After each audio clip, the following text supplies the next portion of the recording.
खबरें में खुश आमदेद। मैं हूं आपका होस्ट सईद काजी।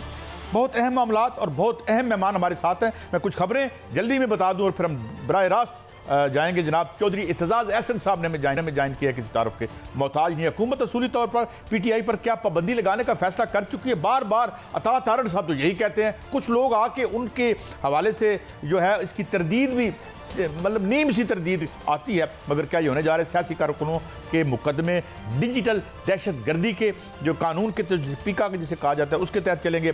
भूख हड़ताल और जुम्मे को एहतजाज भी पीटीआई कर रही है, मगर बड़ा कोई ऐसा खास उसका नहीं नज़र आता कोई बहुत रिस्पांस। और फिर आखिर में बात करेंगे चीनी आईपीपीज का कैपेसिटी चार्जेस पर नज़रसानी करने से उन्होंने इनकार कर दिया है। तो ये है चौधरी साहब, बहुत शुक्रिया and sorry we kept you waiting for your time. चौधरी साहब, ये कोई काम होती नज़र आती है ये तनाव जो एक हर जो है डटा हुआ है, हर धड़ा और ये पाबंदी लगाना आसान होगा? आर्टिकल 17 आपको रूबा अमल आती नजर आती है जनाब चौधरी इत्तेजाज एहसन साहब? आर्टिकल 17 बिलाखिर प्रिवेल करेगी। फौज और अदालत में ये मामलात हैं, ये हमें रियलाइज करना चाहिए कि ये सिर्फ रवायती बात नहीं है कि बिलाखिर जो आखिरी हर्फ है इस दुनिया में वो अदलिया का है। और ठीक है, पार्लियामेंट्री सॉवरेनिटी का कॉन्सेप्ट है, बड़ा इम्पोर्टेंट कॉन्सेप्ट है। और उसमें एक ये वाक़या भी है कि ये जो सुप्रीम लेजिस्लेचर जो है ये जो बनाता है कवानीन, वो उनको अगर कलअदम भी करा देती सुप्रीम कोर्ट तो ये कुछ ना कुछ कानून फिर भी उसी स्पेस में बनाने का मजाज होता है। तो ये जो कहना कि अदलिया सुप्रीम है, अदलिया भी सुप्रीम नहीं होती, क्योंकि दो तिहाई अक्सरियत से आप आईन को तब्दील कर सकते हैं। पर जब आइन को तब्दील कर देते हैं तो तब्दील शुदा आइन में फिर अदलिया को ये सबकत हो जाती है कि वो क्या कहना चाहता है।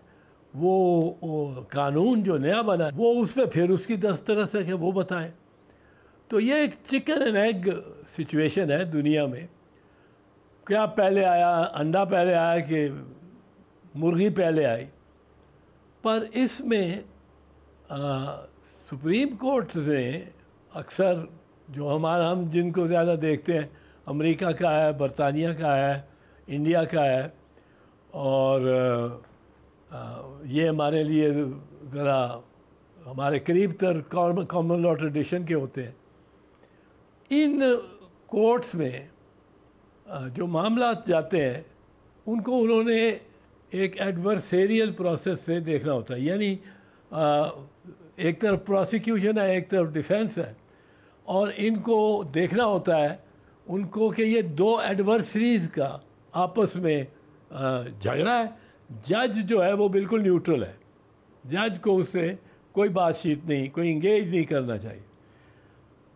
ये एडवर्सेरियल। बाकी यूरोप में इंटेरोगेटरी प्रोसीजर है कि वहाँ अदालत भी इस खोज में होती है कि वो भी जाके उसको भी कहीं सबूत मिले या सबूत आए अदालत में, और वो इंसान हो एक जिसने देखा हो वाक़या होते हैं, कत्ल है, कोई टेररिज्म है, कुछ है, लेकिन एक आदमी है जो उसने देखा है और वो अदालत में आ जाता है किसी और काम से, तो अदालत उसको बुला के कह सकती है कि आपने ये वाक़या देखा है, आप बताएं, सवाल दें उसको। ये एडवर्सेरियल प्रोसेस में नहीं होता कि दो आपस में एडवर्सरीज हैं, आपस में एक दूसरे के मुखालिफ हैं। ये अपना केस साबित करेगा, ये इसका काम है अपना केस साबित कर। अब फौजदारी मुकदमात में एक ज़रा अलहदा बात और ऐड हो जाती है कि हर मुल्ज़िम को आपने हर मुनासिब शक का, रीज़नेबल डाउट का फ़ायदा देना है। अब इसमें अब ये जो है केसेस बनाए जा रहे हैं, इनमें तो काजी साहब मुझे कुछ भी नज़र नहीं आता। और आप अगर सोचते हैं कि आप एक पार्टी को बैन कर लेंगे, तो बैन आपने नहीं करना, वो सुप्रीम कोर्ट ने करना। और आप समझते हैं कि सुप्रीम कोर्ट में वो सिर्फ आपका ही मौक़िफ़ देख के और आपकी ही शहादतों पे इन्हिसार करके वो सुप्रीम कोर्ट फ़ैसला कर देगा, तो ऐसा भी नहीं होगा। सुप्रीम कोर्ट को दूसरी फरीक को भी सुनना पड़ेगा, लाजिम है, सुनना पड़ेगा और बड़े सब्र से सुनना पड़ेगा। और दूसरा फरीक भी जो गवाही और शहादत लाना चाहता है, वो भी आपको लेना पड़ेगी। अब जब ये गवर्नमेंट तो सोच रही है कि अताउल्लाह तारड़ ने देख लिया केस और अताउल्लाह तारड़ ने फैसला कर लिया कि केस बनता है और हम ये केस ले जाएं सुप्रीम कोर्ट में, और हम ले गए और हमारे पास इतने शवाहिद हैं, इसमें हम जीतेंगे और वो बैन हो जाएगी पीटीआई। और उसका जो इमरान खान है, वो चेयरमैन, बानी चेयरमैन पीटीआई, वो कैद हो जाएगा और हमारी छुट्टी हो जाएगी, हम आज़ाद हो जाएंगे। अब ऐसे नहीं होता। ये जब सुप्रीम कोर्ट में मामला जाता है तो सुप्रीम कोर्ट एक तो मुखालिफ फरीक खड़ा जो होता है, उसने आपकी घंटी काफ़ी बजानी होती है। एक सुप्रीम कोर्ट ने उस वो बजती हुई घंटी का आपसे जवाब लेना है कि ये क्यों बज रही है घंटी, क्यों इतना आपके ख़िलाफ़ शहादत और ये इनके पास ये जिस तरह आपको कहते हैं कि आपने ऑर्डर्स ही ऐसे किए हैं कि वो इनके साथ बदनीयती के साथ ट्रीट किया जाए। आपने हमारा भले का निशान ले लिया, क्यों ले लिया? आपने फॉर्म 45 नहीं निकलवाए, क्यों नहीं निकलवाए? अब ये चीज़ें जब जाएंगी, सामने आएंगी, और फॉर्म 45 एक निकल आया मियाँ मोहम्मद नवाज शरीफ का ही, तो बेड़ा सारा गर्क हो जाएगा इस हुकूमती इनिशिएटिव का कि हम जाके और इस एक पार्टी को बैन करवा लें जो बड़ी पार्टी है। अच्छा, माफ़ी चाहता हूँ चौधरी साहब, एक और बड़ा अहम इशू है, मैं चाहूँगा इस पे भी आपकी, ये नहीं, कुछ करीबी कुछ साफ़ी भाई हमारे बड़े नॉन माशाल्लाह, वो आके कहते हैं जी कि फैसला हो गया है कि सुप्रीम कोर्ट के फैसले पर ये जो सीटों का, रिजर्व सीट्स का मामला है, ये क्या बातें लगता है आपको कि इस तरह भी हो सकती हैं, और क्या रोका जा सकता है, और क्या किसी भी तरीके से ये सीटें अगर पीटीआई को नहीं भी मिलती तो दूसरों को कैसे मिलेंगी? इसको आप कैसे देखते हैं? देखिए, ये तो सुप्रीम कोर्ट ने बहुत कमज़ोरी दिखाई थी, और सुप्रीम कोर्ट को अपनी ताकत का ही नहीं इल्म, शेर को अपनी ताकत का इल्म नहीं होता, वो आराम से आपको प्यार से पंजा मारता है और जबड़ा सारा ले जाता है। ये इनको अपनी ताकत का नहीं इल्म। इनकी ताकत ये है कि इन्होंने सुप्रीम कोर्ट के 5 जजेस ने हाल ही में जब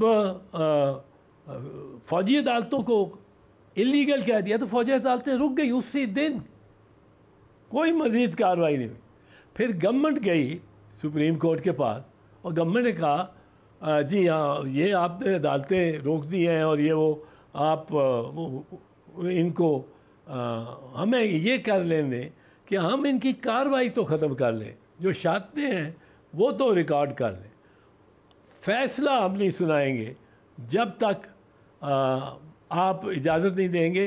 पर फैसला सुनाने के लिए हमें इसलिए आपसे इजाज़त चाहिए क्योंकि कोई 20 आदमी है 100 में से जिनको हम छोड़ना चाहते हैं, और हम इस नतीजे पे पहुँचे हैं ये बेगुनाह है, और या इन्होंने सज़ा काट ली है 1 साल की, साल हो गया 9 मई को, तो हम इनको छोड़ना चाहते। तो जजेस ने मुझे पूछा कि इनको इजाज़त देते हैं आप छोड़ने की? मैंने कहा छोड़ने की तो मैं इजाज़त देता हूँ, मैं तो बड़ा खुश हूँ 20 आदमी छोड़े, कुछ फैमिलीज़ का देखें, उन पर कुछ बोझ तो कम हो, तो वो छोड़े गए। अब ये सुप्रीम कोर्ट की रेड लाइन लगाए हुए में चल रहे थे। अब रेड लाइन बड़ी कभी हो गई है। रेड लाइन ये हो गई है कि 18वीं तरमीम के बाद अब सिर्फ वो फौजी जर्नैल ही नहीं सज़ा का मुस्तहिक होगा, बल्कि हर वो जज जो ऐसे फैसले की, फ़ौज के फैसले की तौसीक करता है। मिसाल के तौर पे आपको मैं बताऊं, अयूब खान ने जब 1958 में मार्शल लॉ लगाया, अयूब खान बेबस था ता वक्त के 200 के केस में। उसी साल सुप्रीम कोर्ट ने उसको एंडोर्स नहीं किया। ज़ियाउल हक ने मार्शल लॉ लगाया, मार्शल लॉ लगा के वो उसने मिन्नत समाजतें की, अश्योरेंसेस दिए, सुप्रीम कोर्ट ने उसको एंडोर्स किया तो उसको सहारा मिला, कोई बाहर का मुल्क भी बुलाने लगे। परवेज़ मुशर्रफ ने फैसला किया, ये लगाया, मार्शल लॉ लगाया, इमरजेंसी, और उसके लिए उसको बेगम नुसरत भुट्टो। इत्तेज़ाज़ साहब, हमारी गुफ्तगू जारी है। एक छोटा सा ब्रेक में नाज़रीन ले रहा हूँ और बड़े अहम इश्यूज़ पर बड़ी पुरमगज़ गुफ्तगू है, हमारे साथ रहिए, फ़ौरन वापस आ रहे हैं।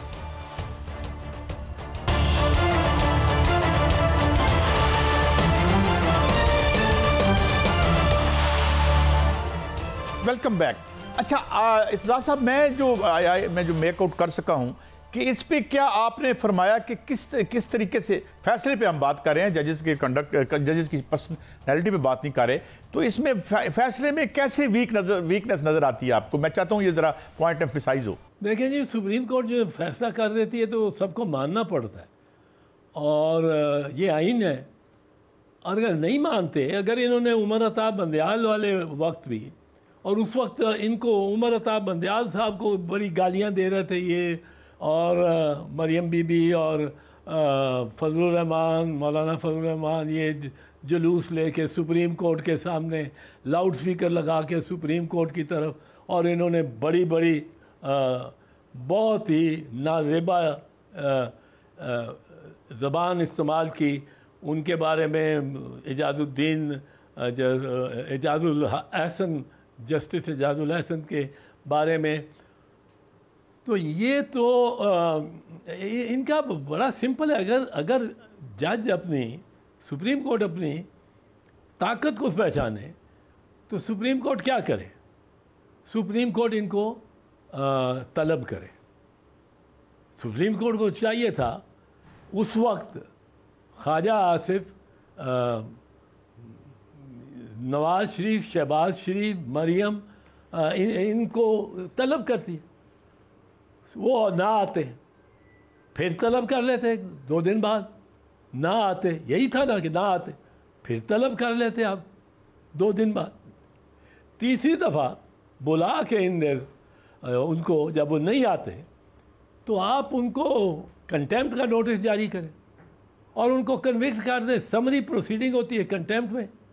अब यूसुफ रज़ा गिलानी ने के केस में ये तो साबित हो गया कि अगर आप कंटेम्प्ट में, आपको आधे सेकंड की भी सज़ा हो, क्योंकि उस केस में मैं वकील था यूसुफ रज़ा का, जब 7 जजेस के बेंच सुप्रीम कोर्ट ने, मुझे नासिरुल मुल्क साहब उस पर प्रिजाइड कर रहे थे, उन्होंने कहा इत्तेज़ाज़ साहब sorry, we can't help your client and he is convicted and sentenced till the rising of the court. जब तक कोर्ट उठता नहीं, वो सारा दिन बैठा रहे तो सारा दिन बैठे रहे। और उन्होंने कहा ये इसी एक ही सांस में, we convict him to imprisonment, find him guilty and convict him to imprisonment till the rising of the court, and the court now rises, और यूँ उठे साथ ही, and the court now rises। अब उसकी बुनियाद पे भी, उस सज़ा की बुनियाद पे भी जो वज़ीर आज़म गिलानी था वो डिस्क्वालीफाई हो गया। वो डिस्क्वालीफाई हो गया, वो वजारत उससे गई, वो वजारत उज़्मा उसके साथ गई। अब इनको आपने सिर्फ डीलेजिटिमाइज़ करना था। फौजी अदालतों को आपने कुछ नहीं, आपने सिर्फ डीलेजिटिमाइज़ करना है। ये प्रोसीडिंग्स जो की हैं इसने राजा सिकंदर सुल्तान और इलेक्शन कमीशन ऑफ पाकिस्तान, इसके बारे में 8 नहीं 11 जजेस ने कहा कि ये इनकी बहुत लापरवाही और इनकी जानिबदारी थी, इलेक्शन कमीशन की, जो इन्होंने ये इस कदर धांधली की है और गलत सुप्रीम कोर्ट के भी फैसले गलत तशरीह की है उनकी। अब 11 जजेस ने ये फैसला दिया हुआ है कि जितना जो कुछ किया था इलेक्शन कमीशन ने वो गलत था। अब आपके पास आपने सिर्फ ये कह देना है कि he is disqualified and can not remain member of the national assembly और और hold office as prime minister या मिनिस्टर। और आपने जाके फौजियों को, कर्नलों को उठाना नहीं, उनकी इसको किसी फैसले को खुद उसमें नहीं करवाना, अमल दरामद कि आप जाके बिठाएं सुन्नी इत्तेहाद काउंसिल वालों को उनकी सीटों पे। आपने नहीं, आपने डीलेजिटिमाइज करना है या लेजिटिमाइज करना है। जब आप ये कर देंगे तो फिर आप देखेंगे कि अयूब खान को भी जजों की क्यों ज़रूरत थी, ज़ियाउल हक को भी क्यों ज़रूरत थी। वो उस जोबन में फ़ौजी इनकलाब लाए हुए, और इसको मुशर्रफ को क्यों ज़रूरत थी। और मुशर्रफ का अंजाम तो आपके सामने होना चाहिए। मुशर्रफ का अंजाम यह आप देखें, उसने ये 18वीं तरमीम से पहले मार्शल लॉ लगाया था, पर जब ये 18वीं तरमीम आ गई, जो आपको ये नहीं बताता वो आपके कोई साथी नहीं, कोई आपका हमदर्द नहीं, कोई आपका हाथ बटाने वाला नहीं, कोई आपके किसी काम का नहीं, बल्कि आपका दुश्मन है। तो अच्छा, ये तारीख अब हमें ऐसी जगह लेके आ गई है कि जहाँ जी अब इत्तेज़ाज़ साहब, मैं एक और भी कमेंट आपका चाहता हूँ। जो हमारी लाहौर हाई कोर्ट की फाजिल चीफ जस्टिस साहिबा आलिया नीलम साहिबा ने जो ये फैसला किया है कि ट्रिब्यूनल वही रहेंगे जो पिछले चीफ जस्टिस साहब बना के गए हैं, तो क्या ये इलेक्शन कमीशन का जाना या ये भी क्या इस दखल अंदाजी नहीं कहेंगे हम, क्योंकि इलेक्शन कमीशन अपना काम करे, कोर्ट्स अपना काम करें? इत्तेज़ाज़ साहब, नहीं, इलेक्शन कमीशन ने तो अपना काम ही नहीं किया। जिस दिन पंजाब असम्बली तहलील हुई है और जिस दिन खैबर पख्तूनख्वा असम्बली तहलील हुई है, उस दिन से लेकर आज तक एक काम भी आईनी और कानूनी नहीं किया राजा सुल्तान सिकंदर ने या इलेक्शन कमीशन के दीगर मेंबरान, एक काम भी नहीं किया। और हर काम मैं आपको इसमें दलील एक स्टेज की दे सकता हूँ। 90 दिन के अंदर आपने इलेक्शन कराने से, ये आपका फ़र्ज था, आइन आप पे डालता है, आइन उस वक्त गवर्नमेंट तहलील हो जाती है। अब एडमिनिस्ट्रेशन जो सारी है उसको हुक्म है, every officer in the land will obey orders of the chief election commissioner and the commission. अब आप हुक्म दें उनको कि बैलेट बॉक्सेस भी बनाओ, ये भी करो, उसके लिए इलेक्शन के लिए बजट है, उसको एक्सीड भी करना है तो आप वो लें, वो सप्लीमेंट्री ग्रांट में अगली नेशनल असेंबली उसको अलाउ कर देगी। पर आपका अपना फ़र्ज, आपने क्या किया, वहाँ से इनका शुरू होता है। फिर इनका जो एक सियासी जमात से उसका निशान ले लें कि जी ये सियासी जमात का निशान है। निशान तो वोटर का है, 2-3 करोड़ वोटर्स का है निशान, जिन्होंने उससे शनाख्त करके वोट डालना। हर इनका मफरूज़ा गलत, हर मफरूज़ा। कहते हैं कि पार्टियां जब ये इंडिपेंडेंट कैंडिडेट्स आ जाते हैं, ये तो बड़ा दुरुस्त फरमाया आपने। एक और मैंने आपसे रहनुमाई लेनी है, बड़ी अहम, क्योंकि वो एग्जिस्टेंशियल इशू बन गया है, और वो ये है कि ये IPPs तो लेके बैठ गए और अब तो इशराफिया भी बिलबिला उठी है। मैं आज मुझे एक मैसेज आया, तारिक कुरैशी साहब हैं, कोई अमेरिका में फाइनेंशियल एनालिस्ट हैं, उन्होंने कहा क्योंकि मुआहिदों में ये भी बताया गया कि जनाब जो डिक्लेरेशन किया गया कि ये कौन सा मशीनरी है, नंबर 1 है, 2 है, इस्तेमाल शुदा है, तो इनको हम स्क्रैप कर सकते हैं। डू यू थिंक, आपकी लीगल क्या ओपिनियन है कि अगर ये मिस डिक्लेरेशन हुई है रिपोर्टेडली, तो क्या हम इन मुआहिदों से निकल सकते हैं?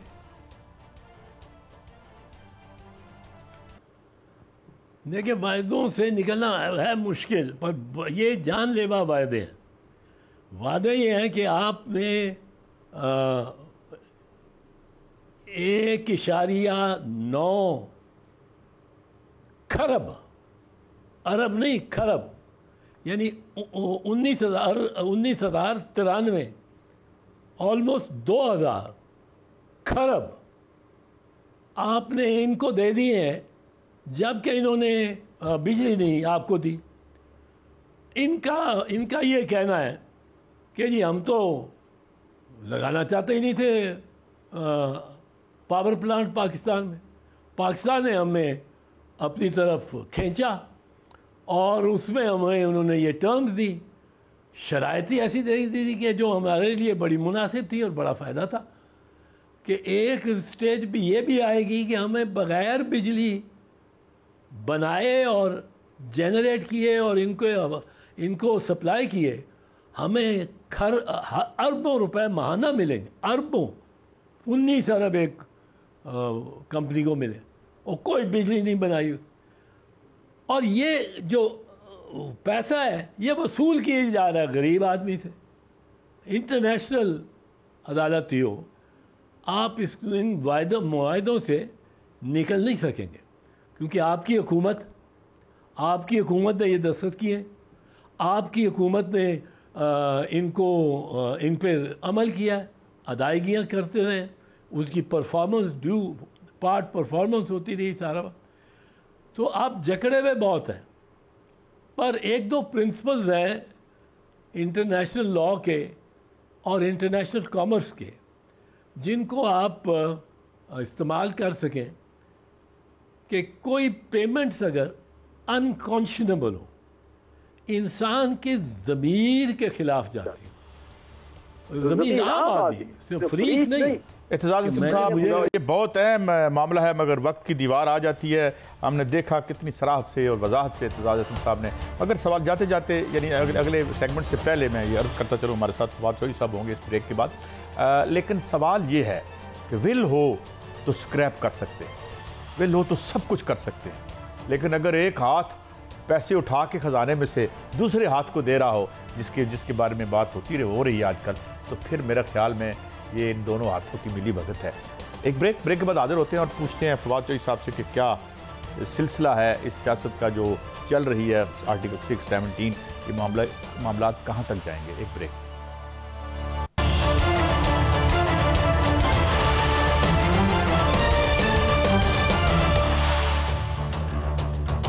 वेलकम बैक नाज़रीन, हमें ज्वाइन किया है साबिक वफाकी वज़ीर इत्तलात और नशरियात जनाब फवाद चौधरी साहब ने। Thank you very much Chaudhry sahab आपके टाइम के लिए, and very happy to see you after this ordeal which can not be condone. बहरहाल देर आए दुरुस्त आयत। चौधरी साहब, बहुत ही मामलात गंभीर हैं और मैशत भी जो है वो बेमुहार है, सियासत भी हमें बेमुहार लगती है। तो क्या आप समझते हैं कि ये कोई इसका वे आउट इस स्टेलमेट से निकलता हुआ आपको वतन अजीज नजर आता है? एक तो मेरा जनरल क्वेश्चन आपसे चौधरी साहब।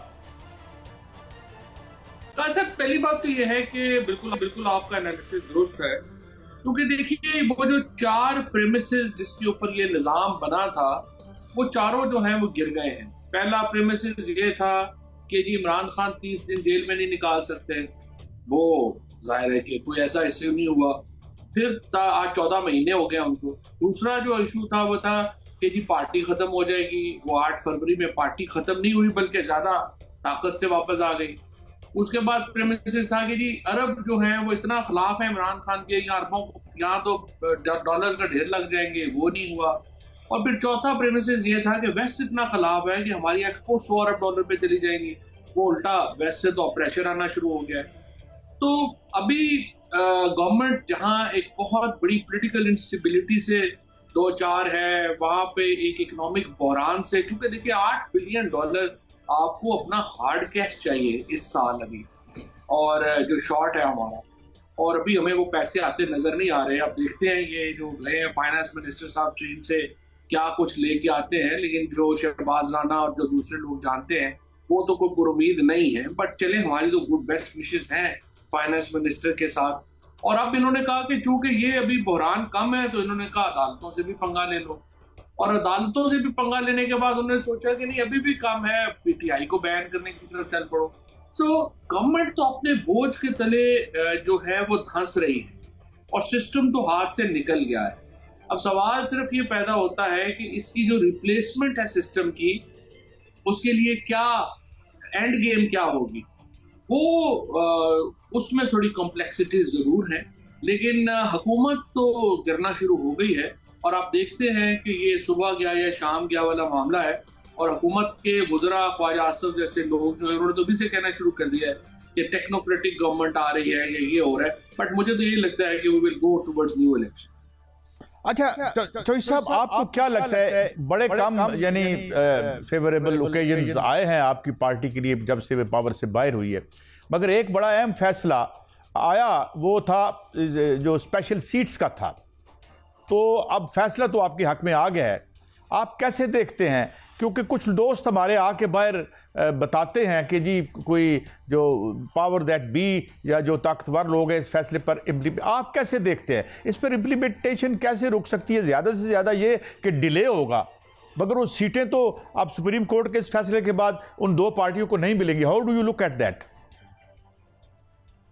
देखिए, जो ये फैसला है ये असल में तो एक आई वुड से जुडिशरी का एक अपने आप को बचाने का एक फैसला है ना, ये को पीटीआई के हक का फैसला तो नहीं। और सारे वो जजेस जो इस वक्त बैठे हैं, आपको मालूम है कि वो पीटीआई से तो कोई उनकी बड़ी मोहब्बत नहीं है इस वक्त। असल में पीटीआई इस ट्रायंगल में जो है वो तीसरे नंबर पे है और जो बुनियादी आई वुड से कि इस वक्त एक सर्वाइवल की लड़ाई है वो हुकूमत में, एस्टैब्लिशमेंट में और जुडिशरी के दरमियान एक चल रही है।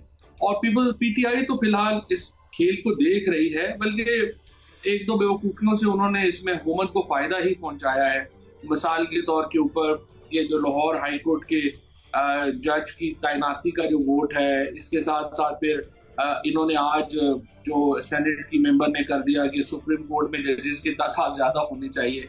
तो पीटीआई ने तो सच्ची बात यह है कि हुकूमत को कुछ फायदा ही किया है इस लड़ाई में, अभी तक कोई नुकसान जो है वो नहीं पहुंचाया, क्योंकि वो इनकी एक पार्लिमानी लीडरशिप का एक क्राइसिस है जो चल रहा है। लेकिन इस लड़ाई में प्रॉब्लम ये है कि अब जुडिशरी के अंदर ये तासुर है और राइटफुली ये तासुर है कि हुकूमत असल में जुडिशरी को अपना मती बनाना चाहती है। और ये अब पाकिस्तान के अंदर ये जो जजेस हैं ये बहुत बड़े जजेस हैं और ये मुमकिन नहीं होगा कि वो इस असूल के ऊपर कंप्रोमाइज कर जाएं कि जुडिशरी जो है will be just another I would say कि उसका एक जैसे पुलिस है या एफआईए है, ऐसे इस तरह का एक महकमा बन जाएगी। अगर ये फैसला इम्प्लीमेंट नहीं होता, हुकूमत उठाएगी और जुडिशरी को एफआईए या पुलिस बनाना चाहेगी, तो इस पे रेजिस्टेंस आएगी और ये रेजिस्टेंस की बुनियादी वजह यही। नहीं, ये तो होना भी नहीं चाहिए, क्योंकि देखे ना हमारी पार्लिमानी जमहूरियत है, चार पांच नेशनैलिटीज हैं यहाँ पे, हमारे कौमी भी बड़े मसाइल हैं। अच्छा, एक और मैं चीज की तरफ आता हूँ हजूर, ये जो आर्टिकल 6 की बातें हो रही हैं, पीका एक कानून है जिसके तहत जो है शायद दहशतगर्दी में, तो डोंट यू थिंक कि ये भी कोई वाइज इक़दामात हैं गवर्नमेंट के? क्योंकि फिर अगर ये रवायत पड़ी तो ये तो फिर सारे सियासतदानों पे ये चलेगा ना, सबके लिए बारी बारी तो सबने आना है। देखिए, आर्टिकल 6 का तो जो मामला है और जो बैन का पीटीआई का, जो जैसे हम शुरू में बात कर रहे थे, पहली बात तो ऐसा आप देखिए कि जाहिर है आप पाकिस्तान के चंद बड़े पॉलिटिकल एनालिस्ट में से हैं और आपका जो इल्म है सियासत ही, आप दिन रात सियासी तजज़ीह करते हैं, हम और आप इतने सालों से यही काम कर रहे हैं। देखिए, पीटीआई को आप बैन करेंगे तो पहले ये भी तो सोचना है ना कि क्या तरीके इंसाफ पिछले इलेक्शनों में पार्टी थी? Answer is no. क्या ये एमएलए एमपीएस जो है ये पीटीआई के टिकट के ऊपर इलेक्शन लड़के आ गए थे? Answer is no. क्या इमरान खान चेयरमैन है पीटीआई के? Answer is no. क्या वोट पीटीआई का है या इमरान खान का? आंसर इज इमरान खान का। तो आप बैन कर देंगे सिवाय पूरी दुनिया से लानत लेने के। आप मुझे बताएं, इमरान खान को आप नुकसान क्या पहुंचा रहे हैं? दूसरी तरफ आर्टिकल 6 का जो केस है, जब आप खोलेंगे तो असल में तो आप जो इमरान खान की एक ख्वाहिश है कि साइफर के अंदर एक इंक्वायरी हो, आप उसको पूरा करने जा रहे हैं, क्योंकि जाहिर है कि शुरू तो फिर वहीं से होनी है ना कि क्या रोल था, कैसे हुआ, सारी क्या चीजें हुई, तो क्या आप उसको दोबारा खोलना चाह रहे हैं? तो असल में इशू ये है कि ये इसकी बड़ी प्राइस है, पे करनी पड़ेगी अगर वो इन फैसलों के ऊपर इंसिस्ट करते हैं। तो देखिए आज का भी, और फिर पार्टीज के अंदर भी मुझे बड़ी खुशी है एक्चुअली, पहली बात कि पीटीआई के, ये पीपल्स पार्टी के अंदर और पीएमएलएन के अंदर जो सीनियर लीडरशिप्स हैं उन्होंने इस फैसले की मुखालफत की और उन्होंने कहा जी ये इसको जो है वो नहीं किया जा सकता। तो आई मस्ट से कि this is another public awakening की एक जो एविडेंस है वो है कि नून और पीपल्स पार्टी जैसी क्लोज डोर पार्टीज के अंदर भी लोगों ने ये जुर्रत की और इस फैसले की मुखालफत। अच्छा, एक और बात फवाद चौधरी साहब, मुझे आपको भी याद होगा हमारी आखिरी मुलाकात तो खान साहब की मौजूदगी में हुई थी एक दफ़ा, और मेरे सवाल पे थोड़ा सा यानी लोग मुस्कुराए भी थे। मगर एक और मैं इशू की तरफ आना चाहता हूँ जो कि इस वक्त बड़ा बुनियादी इशू बन गया है, और उसमें खवास ही नहीं, आम आवाम ही नहीं, खवास भी जो हैं वो बिलबिला उठे हैं। वो आपकी जो तवानाई का बुरान है, और इस हवाले से एहतजाज आ रहा है। तमाम बिजनेस बॉडीज़ जो हैं, आम आदमी तो बेचारा कुचला ही गया। तो एक शिकवा ये किया जाता है कि सिवाय जमात इस्लामी के, उन्होंने भी बड़ा सख्त बयान दिया, हम उसे रिप्रोड्यूस नहीं करना चाहते, किसी को फांसी देना जो है वो हमारा इख्तियार नहीं है। लेकिन बहरहाल इस पे हमें लगता है कि इसको एक इशू के तौर पर शायद इस्तेमाल करने में आपकी जो बाहर लीडरशिप बैठी हुई है वो इतनी कामयाब नहीं हुई है। तो इस पर आप कैसे रिस्पॉन्ड करेंगे? नहीं, वो तो बात आपकी बिल्कुल सही है। तरीके इंसाफ की जो इस वक्त, देखिए वो तो इलेक्शन के 9 मई को अपना मैंडेट नहीं बचा सके। लियाकत चट्ठा इतना सीनियर ऑफिसर जिसने धांधली का सारा बात जो है वो बिल्कुल चौक में फोड़ दी। आप औलाद है वो, इसीलिए मैं आपसे शुरू से कह रहा हूँ कि देखिए इस हुकूमत ने पीटीआई की वजह से नहीं जाना, इस हुकूमत ने अपने बोझ के नीचे ही दब जाना है, और वो असल में बोझ ज्यादा उनका बढ़ता जा रहा है, उनको समझ नहीं आ रही कि उन्होंने क्या करना है। तो पीटीआई की सियासी हिकमत अमली का तो इससे तो बड़ा ताल्लुक जो है वो नहीं है, और अल्लाह तवक्कल ही चल रहा है काम। और ये जो बिजली का मामला है, अभी तो देखिए मेरे ख्याल में जो बजट की जो पूरी एक जो गिरफ्त है ना, वो अभी लोगों को महसूस होना शुरू हुई है। लेकिन अभी से जरा 1 महीना और दें, और आप जुलाई अगस्त के बिल्स आने दें, और उसके बाद जो टैक्स हमारा नेटवर्क है उसको फौरी तौर पे जरा उसको अपनी गिरफ्त में लेने दें, यहाँ लोगों की चीखें निकल जानी। और ये जो प्रेमिसेस है ना कि जी जो मर्जी आप करने, लोगों ने कौन सा निकलना है, ये भी इस दफा मिथ जो है ये टूट जानी है। जहाँ बाकी सारी मिथ जो है प्रेमिसेस जो है वो खत्म हुई है, आज दफा ये मिथ भी टूट जानी है कि लोगों ने नहीं निकलना, जो मर्जी करनी है। नहीं, वो तो हम फवाद चौधरी साहब, हमने श्रीलंका देखा, कीनिया देखा, अब हम बांग्लादेश देख रहे हैं, वो मौजा भी उल्टा पड़ गया। तो इस तरह तो नहीं है, लोग निकलते हैं मगर अपने टाइम पे निकलते हैं, और लीडरों के पीछे जाहिर है they have every right to for the peace. अच्छा, ये अब एक और मुसीबत आ गई चौधरी साहब, अगर आप पावर में भी आते हैं तो अब अभी एक खबर आ रही है कि चाइना ने कहा है जी हम कैपेसिटी पेमेंट जो है हम इसको रिड्यूस नहीं करेंगे, और वहाँ से भी हमें मतलब है कि हमें कहा जा रहा है, मुखालफिन कह रहे हैं, आप क्या इसकी तस्दीक करते हैं कि ये डाउनग्रेड कर दिए रिलेशन को, हमारे इतना पुराना दोस्त था। तो इसको आप कैसे देखते हैं? क्या मैनेजेबल है ये क्राइसिस? देखिए काज साहब, जो बुनियादी पाकिस्तान के अंदर एक इशू है ना, जिसके ऊपर एस्टैब्लिशमेंट को खुद सोचना पड़ेगा।